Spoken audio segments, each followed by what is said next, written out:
Stalin's death didn't provide a neat ending to Stalinism whatsoever. Because Stalin hadn't nominated any potential successors, he deliberately made it difficult for any potential nominee. His death led to a really intense power struggle, as you may have seen in Armando Licini's 2017 The Death of Stalin. But is not a pause in itself part of the revolution? Georgy Malenkov. He was played by Jeffrey Tambor. I think it is. In 1924, he rose through the party rankings. He was actually in charge of keeping files on other party members, and he was a part of the purges and show trials. What the fuck are you doing? Beria. In 1953, after Stalin's death, he was overthrown and killed in a coup led by Khrushchev and Zhukov. So right after his death, of course, there were rumors that he had simply just fled to the west. He became the NKVD chief in 1938, and he played a huge role in the purges, and also he was a paedophile. He was kind of evil. Vyacheslav Molotov was actually considered an old party member. And Stalin's death actually prevented Molotov's death. Yeah, on the list. It'd be simpler and cheaper if they just drove straight into a river.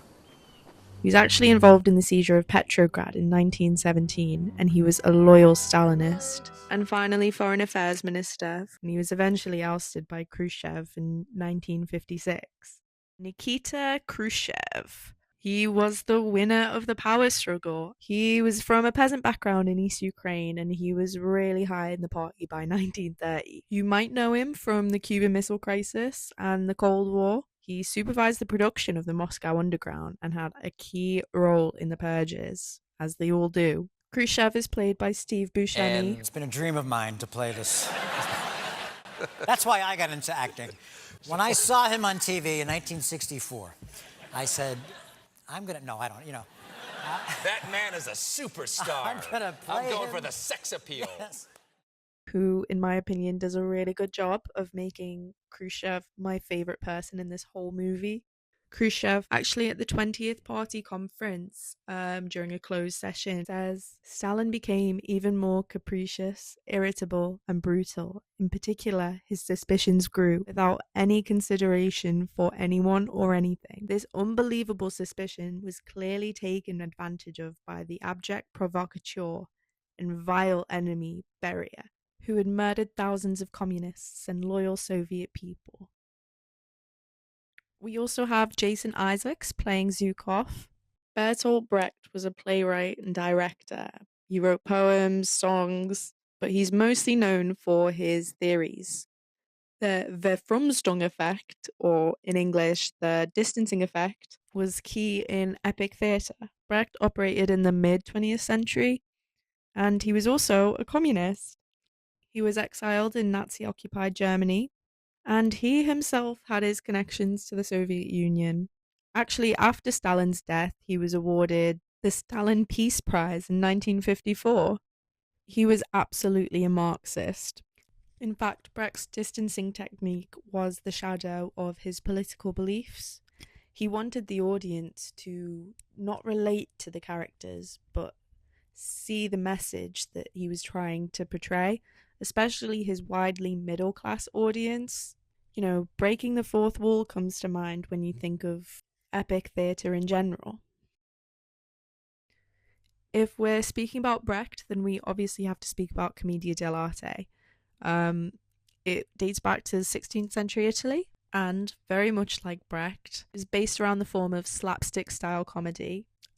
Now, all of these characters had their own masks, they had their own uniforms, they were caricatures.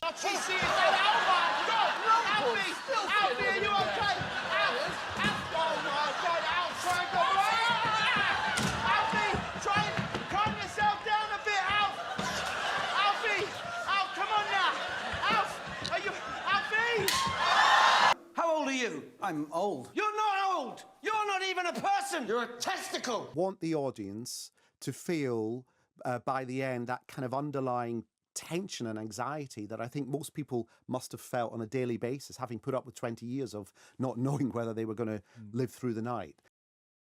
Actually, while researching, I found a documentary made of Stalin's funeral, which is called The Great Mourning. It's sorrowful and definitely depicts Stalin in a different light to the death of Stalin. In fact, it depicts everyone in a different light completely. And when we're comparing a documentary made by the Soviets versus a movie made in 2017, I think it's useful to also have the context of not everyone finds this funny. Russians who have seen the film have said to me two things. They've said, it's very funny and it's true. Жила в то время, все очень хорошо помню. Я ничего не могу возразить. Я не могу возмутиться. He's desperate to see it. He's desperate for his mother, whose entire family were deported to the Gulag by Stalin, desperate to see it because one of the ways they kept sane was by laughing. And at the time when people lived in absolute terror, they circulated joke books about Stalin just to keep a sense of identity. Comedy's only funny if you really believe it's true. The Death of Stalin was not Armando Lucchini's first political satire. In fact, he made Veep, which is an American political satire based on US politics. They're dumb as shit.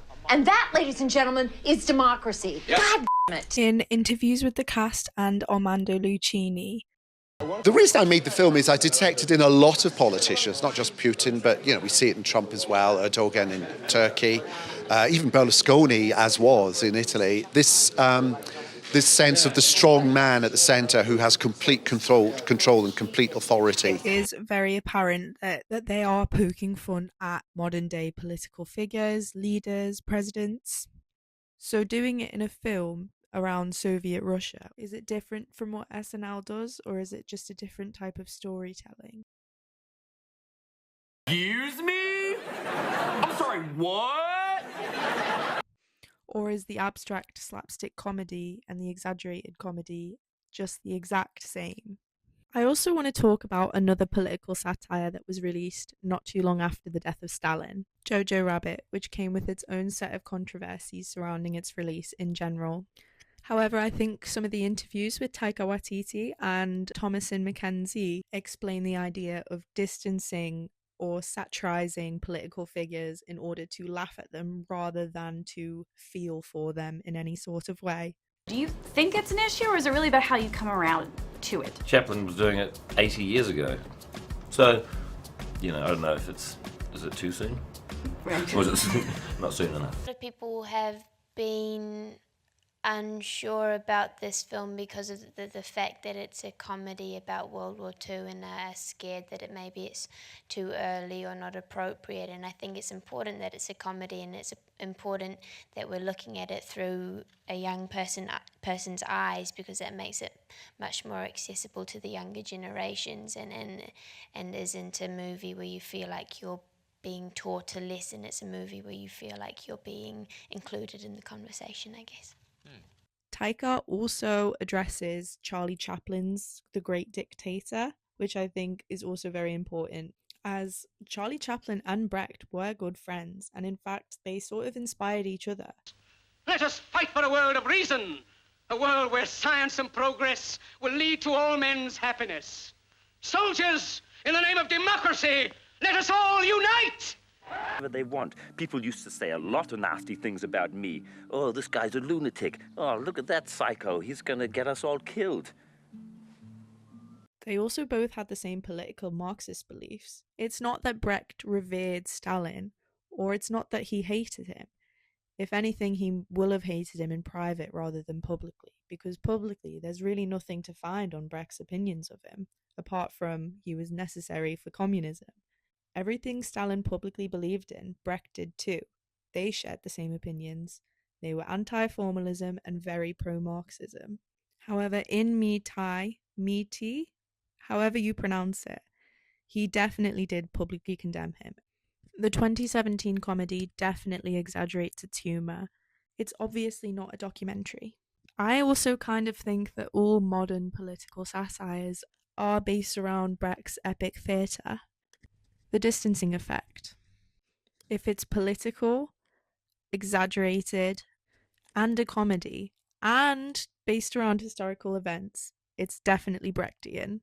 And if it's Brechtian, you gotta mention Charlie Chaplin, and you can't not mention Commedia dell'arte.